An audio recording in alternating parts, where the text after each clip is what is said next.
Hi friends, welcome back to our YouTube channel. మీ సొంత రాష్ట్రంలోని ఆంధ్ర తెలంగాణ వాళ్ళకు ఎలాంటి ఎగ్జామ్ అయితే కండక్ట్ అయితే చేయకుండా నెలకు 1,12,000 పైగా జీతం ఇచ్చే group A gazetted officer level ఉద్యోగాలు భర్తీ చేయడానికి మనకు ఇస్రో డిపార్ట్మెంట్ నుంచి మనకు నోటిఫికేషన్ రావడం జరిగింది. ఈ నోటిఫికేషన్ జస్ట్ 5 minutes పైకి రావడం జరిగింది. ఇంతవరకు ఎవరు కూడా తెలియదు. అండ్ ఈ నోటిఫికేషన్కి ఎలాంటి ఎగ్జామ్ కానీ ఎలాంటి ఫిజికల్ టెస్ట్ కానీ ఎలాంటి ఏది కూడా కండక్ట్ చేయరు. కేవలం మీ క్వశ్చన్ మార్కులని బేస్ చేసుకొని అదేవిధంగా మనకు ఇంటర్వ్యూ ద్వారా సెలెక్ట్ అయితే చేసి మనకు జాబ్ అనేది ఇవ్వడం అయితే జరుగుతుంది. ఎవరిని కూడా మనకు పర్మనెంట్ ఆఫీసర్ ఉద్యోగాలు అండ్ జాబ్ లొకేషన్ మనకు మొత్తం కూడా ఏపీ వాళ్ళకి ఏపీలో, తెలంగాణ వాళ్ళకు తెలంగాణలో అయితే ఉంటాయి. ఎవరైతే ఇలాంటి గ్రూప్ ఏ గజెటెడ్ ఆఫీసర్ ఉద్యోగాల కోసం వెయిటింగ్ చేస్తున్నారో వాళ్ళందరికీ ఇది మంచి అవకాశం అయితే చెప్పుకోవచ్చు. అండ్ ఈ వీడియోలో వచ్చి మీకు పూర్తి డీటెయిల్ చెప్తాను. Qualification, age limit, selection process. కాబట్టి ఎవరికైతే ఏజ్ లిమిట్, క్వాలిఫికేషన్ ఉంటుందో, ఇంట్రెస్ట్ ఉంటుందో వాళ్ళందరూ కూడా అప్లై అయితే చేసుకుని బ్రదర్. అండ్ వీడియోని కంపల్సరీ లైక్ చేయండి.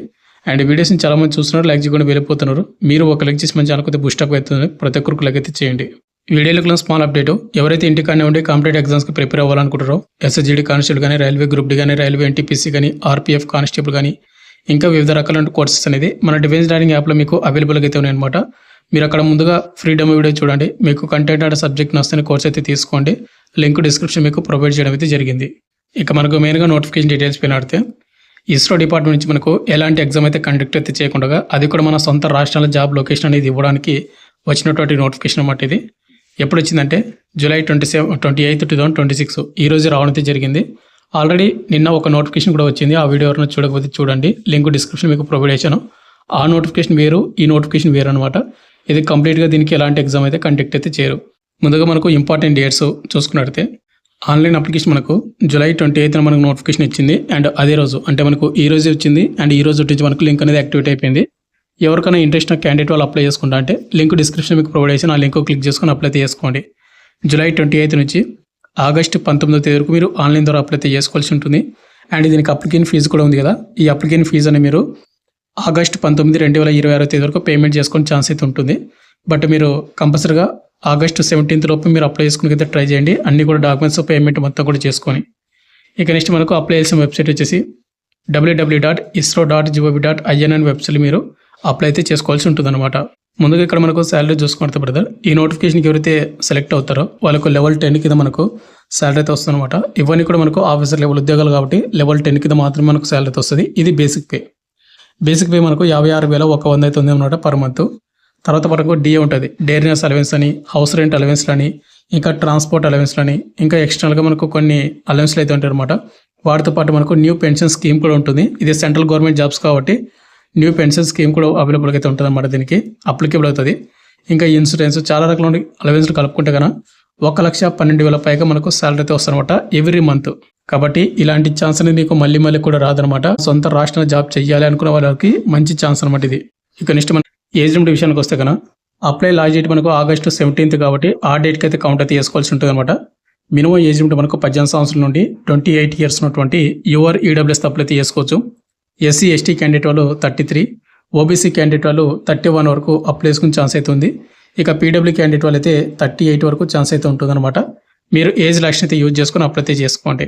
అండ్ వాటితో పాటు ఇక్కడ మనకు యువర్ ఈడబ్ల్యూఎస్, ఓబీసీ వాళ్ళకు, ఎస్సీ ఎస్టీ వాళ్ళకు ఏ డేట్ ఆఫ్ బర్త్ ఉండాలనేది ఇక్కడ క్లియర్గా మెన్షన్ చేశారు. ఒకసారి చెక్ చేసుకోండి మీరు. ఇక నెక్స్ట్ మనకు వేకెన్సీ డీటెయిల్ చూసుకుంటే బ్రదర్, ఈ నోటిఫికేషన్ మనకు చాలా రకాల పోస్టులు అయితే భర్తీ చేస్తున్నారు. అండ్ ఏపీ అండ్ తెలంగాణలో కూడా మనకు జాబ్ లొకేషన్ అయితే ఉంది. అండ్ ఇక్కడ గుర్తుపెట్టుకుంటే మనకు టెంటేటివ్ వేకెన్సీ మాత్రమే. ఇవి మనకు పెరిగే పోస్టులు కూడా ఉంటాయన్నమాట, పెరుగుతాయి అనమాట. ముందుగా మనకు సైంటిస్ట్, ఇంజనీర్, ఎలక్ట్రానిక్స్కి వచ్చేసి మనకు 34 పోస్టులు అయితే ఉన్నాయి. బెంగళూరులో ఉద్యోగం ఉంది. హైదరాబాదు, అహ్మదాబాదు, శ్రీహరికోట, తిరువనంతపురము, మహేంద్రగిరి. ఏపీ అండ్ తెలంగాణలకు హైదరాబాదు అండ్ శ్రీహరికోటలో అయితే మనకు జాబ్ లొకేషన్ అయితే ఉంటుందన్నమాట ఈ పోస్ట్కి. ఇక నెక్స్ట్ మనకు మెకానికల్కి వచ్చేసి టోటల్గా 26 పోస్టులు అయితే ఉన్నాయి. 2 పీడబ్ల్యూ క్యాండిడేట్ వాళ్ళు కూడా మనకు రిజర్వ్ చేయడం అయితే జరిగింది. అండ్ జాబ్ లొకేషన్ వచ్చేసి మనకి ఇక్కడ బెంగళూరు, మహేంద్రగిరి, అహ్మదాబాదు, శ్రీహరికోట, తిరువనంతపురము, వలిమల, ఏదైతే వలిమల వాటర్ రిలేటెడ్ మనకు జాబ్ లొకేషన్ అయితే ఉంటుంది ఈ పోస్ట్కి. సెకండ్ వచ్చేసి మనకు కంప్యూటర్ సైన్స్కి వచ్చేసి మనకు 13 పోస్టులు అయితే భర్తీ చేస్తున్నారు. ఎక్కడెక్కడ అంటే మనకు జాబ్ లొకేషను బెంగళూరు, హాసను, హైదరాబాదు, అహ్మదాబాదు, తిరువనంతపురము ఇక్కడ కండక్ట్ అయితే చేయడం అయితే జరుగుతుంది. ఇక సివిల్ వచ్చేసి మనకి ఏంటంటే ఓవరాల్గా 10 పోస్టులు అయితే భర్తీ చేస్తూ ఉన్నారు. మహేంద్రగిరి, నెక్స్ట్ మనకు బెంగళూరు, శ్రీహరికోట, తిరువనంతపురము, వలిమల, మనకు హైదరాబాదు, ఏపీ అండ్ తెలంగాణలో ఇక్కడ పోస్టులు కూడా ఉండడం అయితే జరిగింది. ఇక నెక్స్ట్ మనకు ఎలక్ట్రికల్కి వచ్చేసి 4 వేకెన్సీస్ ఉన్నాయి. హైదరాబాద్, అహ్మదాబాద్లో మనకు జాబ్ లొకేషన్ అయితే ఉంది. నెక్స్ట్ మనకు రిఫ్రిజరేషన్ అండ్ ఎయిర్ కండిషన్కి వచ్చేసి 2 వేకెన్సీ మాత్రం ఉన్నాయి. అది కూడా అహ్మదాబాద్లో మనకు భర్తీ చేస్తూ ఉన్నారు. నెక్స్ట్ మనకు సైంటిస్ట్ అండ్ ఇంజనీరింగ్ ఆర్కిటెక్చర్కి వచ్చేసి మనకు 2 పోస్టులు మాత్రమే భర్తీ చేస్తున్నారు. తిరువనంతపురము, బెంగళూరులో అయితే మనకు వేకెన్సీస్ ఉన్నాయి. నెక్స్ట్ మనకు సివిల్ అటానమస్ బాడీ 1 వేకెన్సీ అయితే ఉంది. అది కూడా మనకు అహ్మదాబాద్లో అయితే మనకు భర్తీ అయితే చేయడం అయితే జరుగుతుందన్నమాట.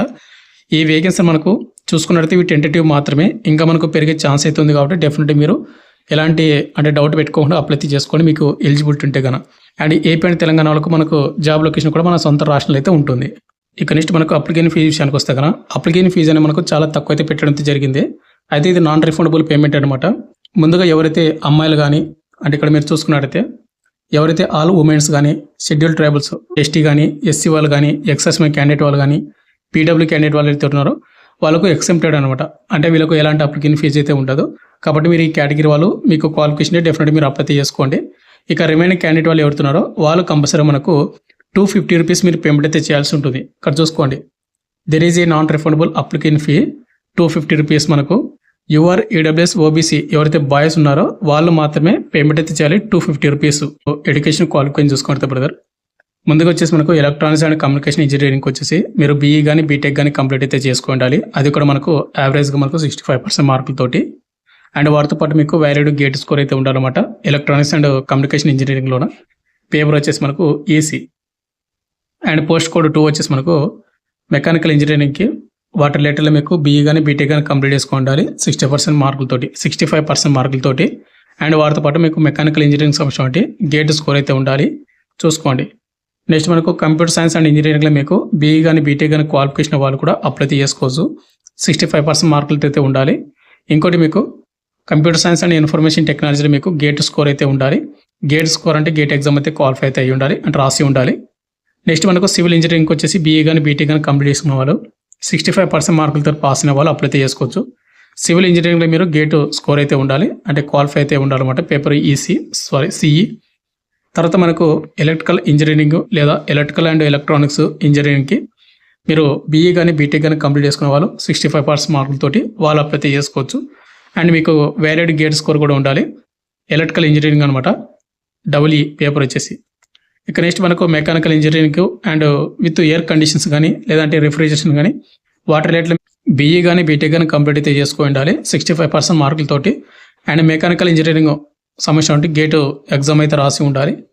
నెక్స్ట్ మనకు ఆర్కిటెక్చర్కి వచ్చేసి మనకు బ్యాచిలర్ డిగ్రీ ఎవరైతే కంప్లీట్ చేసుకుంటారో 65% మార్కులతోటి వాళ్ళు అప్లై చేసుకోవచ్చు. వాటితో పాటు మీకు గేట్ ఎగ్జామ్ కూడా రాసిన అనమాట ఆర్కిటెక్చర్ అండ్ ప్లానింగ్ విభాగంలోన. ఇక నెక్స్ట్ సివిల్ ఇంజనీరింగ్ విభాగంలో మీకు 65% మార్కులతోటి బీఈ కానీ బీటెక్ కానీ కంప్లీట్ చేసుకొని సివిల్ ఇంజనీరింగ్లో మీరు గేట్ స్కోర్ ఉన్నటువంటి వాళ్ళు అప్లై చేసుకోవాలి. అండ్ ఫైనల్గా వచ్చేసి చెప్పేది ఏంటంటే ఇక్కడ ఎవరైతే మెయిన్గా బీఈ కానీ బీటెక్ కానీ కంప్లీట్ చేసుకోవాలి సంబంధిత విభాగంలోన, అంటే క్వాలిఫికేషన్లోన, ట్రేడ్లోన, వాటితో పాటు అదే రిలేటెడ్కి సంబంధించిన అంటే మనకు గేటు స్కోర్ ఎగ్జామ్ అయితే రాసి ఉండాలి 2025 కానీ 2026 గేటు ఎగ్జామ్ కానీ. ఇక ఫైనల్గా మనకు సెలక్షన్ ప్రాసెస్ ఏ విధంగా ఉంటుందంటే మీకు ఆల్రెడీ చెప్పాను కదా, దీనికి ఎలాంటి ఎగ్జామ్ కానీ ఎలాంటి ఫిజికల్ టెస్ట్ కండక్ట్ అయితే చేయరు. కేవలం ఏంటంటే మనకు మన గేట్ స్కోరు బేస్ చేసుకొని మీకు ఉన్నటువంటి క్వాలిఫికేషన్ మార్కింగ్ బేస్ చేసుకొని షార్ట్ లిస్ట్ చేసి ఇంటర్వ్యూకి అయితే పిలవడం అయితే జరుగుతుందన్నమాట. ఇక్కడ ఇంటర్వ్యూ అనేది మనకు అందరిని అయితే పిలవరు, 1:7 రేషియో కింద ఒక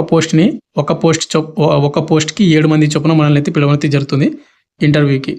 అండ్ ఇంటర్వ్యూలో కూడా మనకి ఏ విధంగా ఉంటుందంటే ఇక్కడ మనకు టెక్నికల్ నాలెడ్జ్కి మనకు 40 మార్కులు అయితే ఉంటాయన్నమాట ఇంటర్వ్యూలో. జనరల్ అవేర్నెస్ వాటి రిలేటెడ్ మనకు 20 మార్కులు అయితే ఉంటాయి టెక్నికల్ విభాగం. అండ్ ప్రజెంటేషన్ అండ్ కమ్యూనికేషన్ స్కిల్స్కి 20 మార్కులు అయితే ఉంటాయి. మనకు కంపారిసేషన్ నుంచి మనకు 10 మార్కులు అయితే ఉంటాయి. అండ్ అకాడమిక్ అచీవ్మెంట్స్ కమిషన్ అంటే మనకు 10 మార్కులు అయితే ఉంటాయి. ఇలా మనకు మార్కులు అయితే డివైడ్ అయితే చేసి టోటల్గా 100 మార్కులకైతే ఉంటుంది. ఇక మనకు క్వాలిఫై క్రైటీరియా చూసుకున్నట్టే గేట్ స్కోర్ 50 అండ్ ఇంటర్వ్యూకి వచ్చేసి 50 అయితే ఉంటుంది. యావరేజ్గా మీకు 60% మీకు అబోవ్ వస్తే కనుక మీకు జాబ్ వచ్చే ఛాన్స్ అయితే ఉంటుంది. మెయిన్గా వచ్చేసిందంటే GATE score and interview base చేసుకుని మీకు అయితే జాబ్ అనేది ఇవ్వడం జరుగుతుంది.